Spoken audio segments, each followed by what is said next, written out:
Hello, welcome to HOI4 video. Oh, should I say hello, my fellow HOI4 gamers?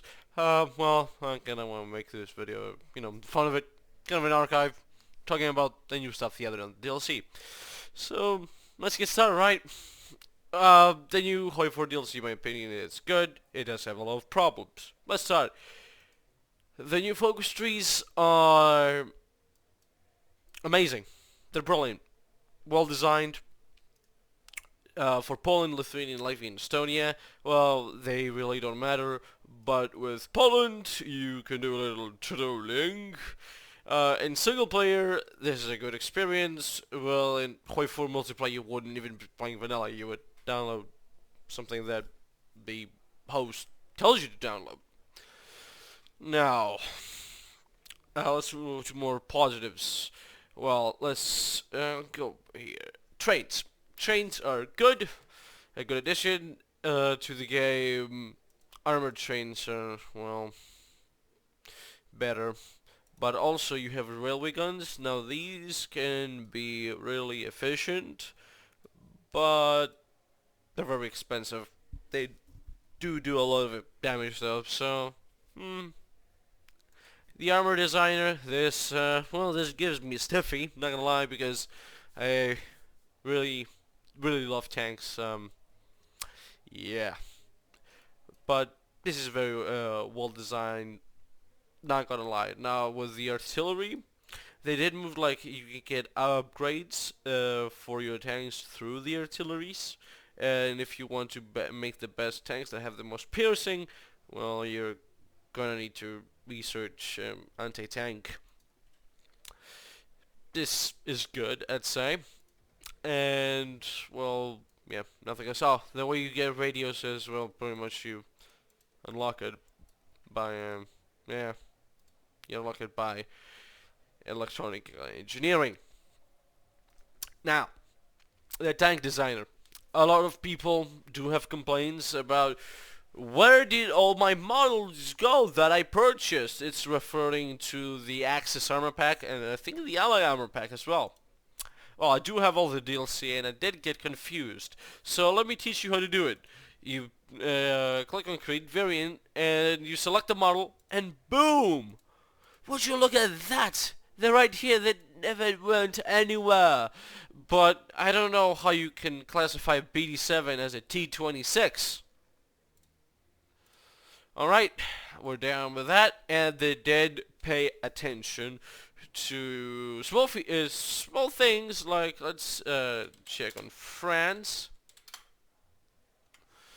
If you go to their tank designer, you'll find that the H35 is actually cast iron armor. Well, cast armor, whatever, cast iron armor, it's steel. Cast steel armor. So that is paying attention. To be honest, the HOI4 devs kind of rushed with this one. Even though they had more staff working on it, it's still very rushed. I'll tell you why. Let's go back to the Soviet Union first. Alright, we talked about the positives. Now, oh, and also one more thing. I don't know if it's me, but well, I have a 1080p 27-inch monitor. And the national spirit, well, when you have more of them as a Soviet Union, kind of get, distorted. Like, this would have, like, two spaces, like, between politicized military and 5-year plan, as more focus, more national spirits get added. And the Trotsky plot doesn't go away for some reason. Like, now you actually have to assassinate Trotsky, and it just doesn't go away. It's a 5% of your stability, but it doesn't really matter. You get a lot of process. Oh yeah, the tank corps. This makes sense. You, in order to get doctrines now, you need to get army experience or navy experience or air experience.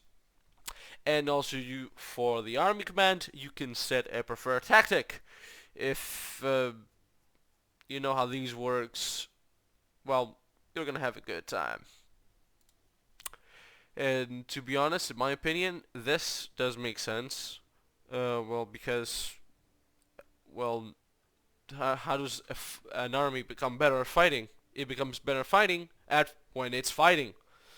Not scientists do not make doctrines.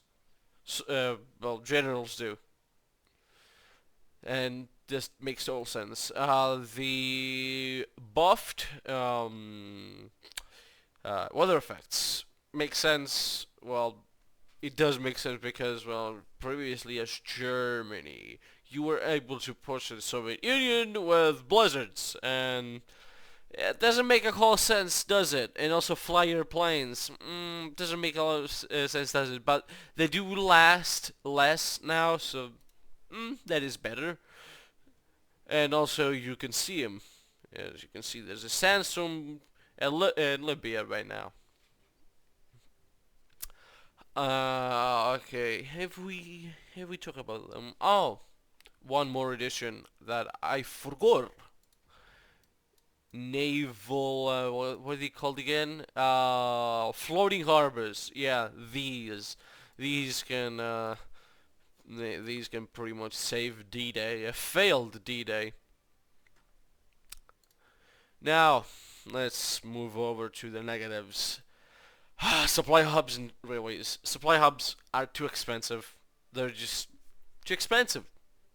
20,000. Like, you can't tell me that a factory that is pretty much your economy that makes other factories that makes these supply hubs costs like half of what a warehouse costs, and also 170 for railways and 130 per existing railway level. Chief, this doesn't cut it. It will get ironed out soon. Expect, like, I don't know, batch 2 weeks, but well, we're just gonna have to take the kindness of the modding community to fix it while we wait for an official paradox patch.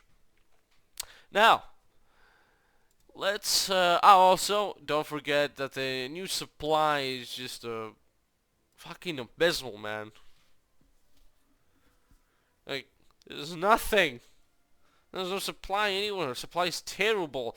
Armies eat up a lot of supply. Now, about achievements. A lot of people want to do the Soviet Onion achievement. Okay, let me tell you how to do it. Justify war goal on Poland and Turkey simultaneously. Invade them, puppet them, then through your focus get Finland, Estonia, Lithuania, then the war with Germany. Be quick about it. One neat trick is to leave Leningrad open, and, well, Vipori. Leave them open for naval invasions. The AI is stupid. It will send a lot of divisions there, and pretty much it's just free real estate. Rush over to Italy, puppet everything, make the big commie block. And after you do that, you're gonna build supply over to, like, Xinjiang, and, well, you're gonna sandwich these together, Japan and China, because, well, you need to declare war on China. This is a world conquest. And after that, you sandwiches also push all the way to Zinbei Sama. Do not go further. Supply is terrible. Not even the Chinese can come and attack you. And be sure to take these tasty railways and the supply hubs. Okay? It will give you a lot of supply here in Manchuria. After that, here comes the hard part. Afghanistan and Iran. This is terrible. It will get guaranteed by the UK and France. So that means a war with the Allies. Well, you have Germany and Lizzie Puppet, so that will be easy. Spain will join Japan, so you're gonna have to invade Japan and pretty much figure a way to get the US. The Soviet Onion achievement does take a lot to do. Also, performance has dropped in the game. After 1939, I can sense my CPU having a stroke. Well, I do not have a bad computer. I have a Ryzen 3600. It's a good CPU, but again, this is a Paradox game. So, what do I have to say about this DLC? It's good. It's nice. Does it is it worth 20 euros?